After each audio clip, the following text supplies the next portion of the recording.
Hi, I'm Warren Sprouse. I'm the host of the Bible Forum that meets here every Sunday night from 8 to 10 p.m. Eastern Standard Time. We've been doing this for close to 15 years.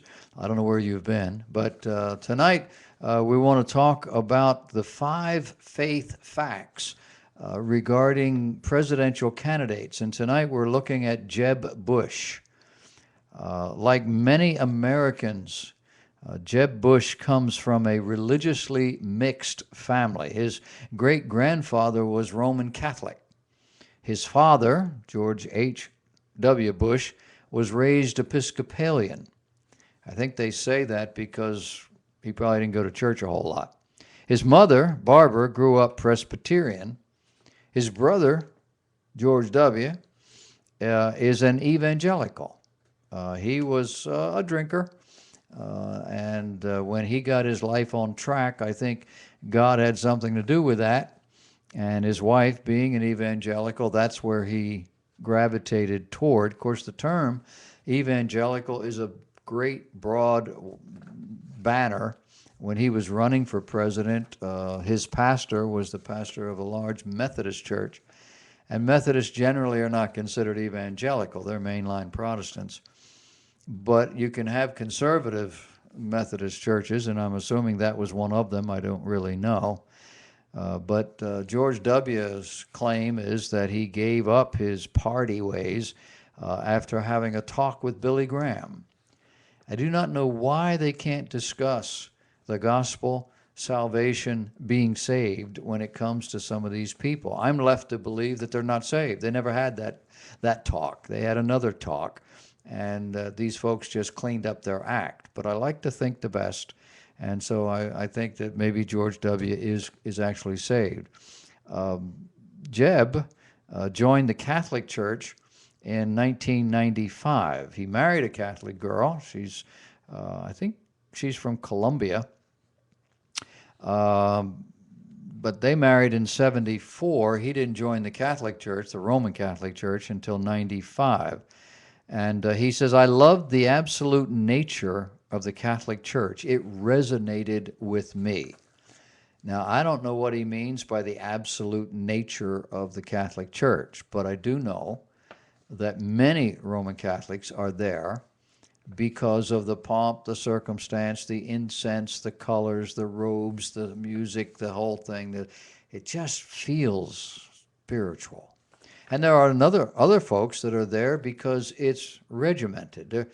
I know what I can do. I do this, then I do that, and then I do the other thing. If I sin, I know what to do. I can go. I can confess to the priest. I say my Hail Marys or Our Fathers, and then I take communion. Whew, I'm out, And I can do this 100,000 times, and it doesn't really affect anything.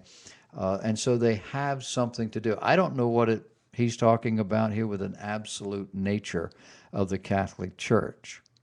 He says, however, that faith infuses his governing choices. Talking to Jim Daly on the focus on the family, he said his deeply held belief is that the most vulnerable in our society need to be protected.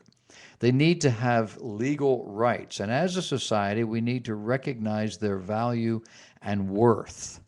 And so as Florida governor, he pushed laws to limit abortion.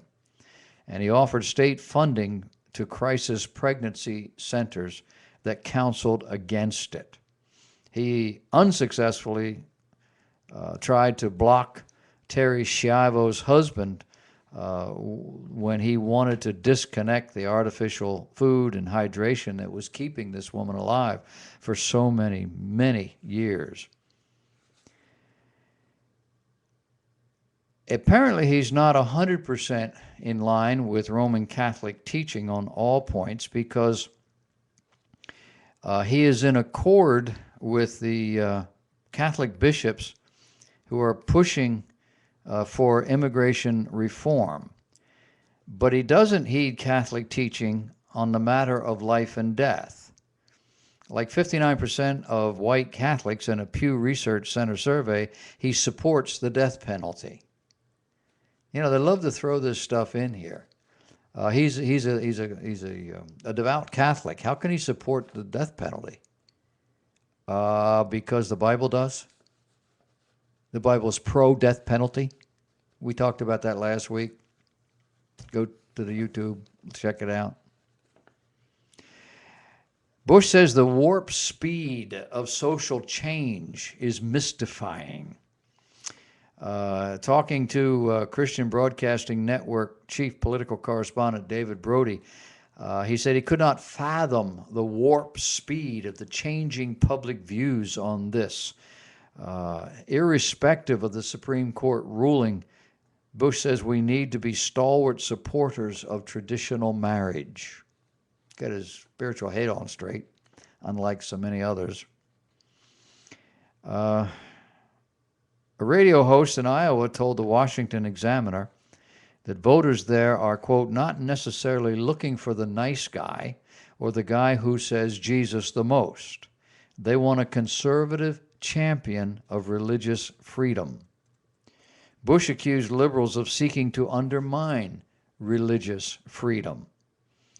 According to a Reuters report, he said, quote, fashionable opinion, end of quote, has a problem with Christians, and the only proper response is a forthright defense. Federal authorities, he says, are demanding obedience and complete disregard of religious conscience. He said, in a free society, the answer is no. It's that simple. Religious freedom is one of our founding rights. It's in the Bill of Rights. What we have noticed of late, at least with the current administration and the liberals surrounding them, is that they have changed the terminology to the freedom of worship instead of the freedom of religion. You say, you Christians, you evangelicals, you Bible thumpers, you have the freedom to worship, but you don't have the freedom to stand up and tell to me in a public format that the Bible is right and your policy is wrong. In that case, you need to sit down and shut up. Bush doesn't believe that, and for that we give him points on the scoreboard. 5 faith facts regarding Jeb Bush. Who are you going to vote for?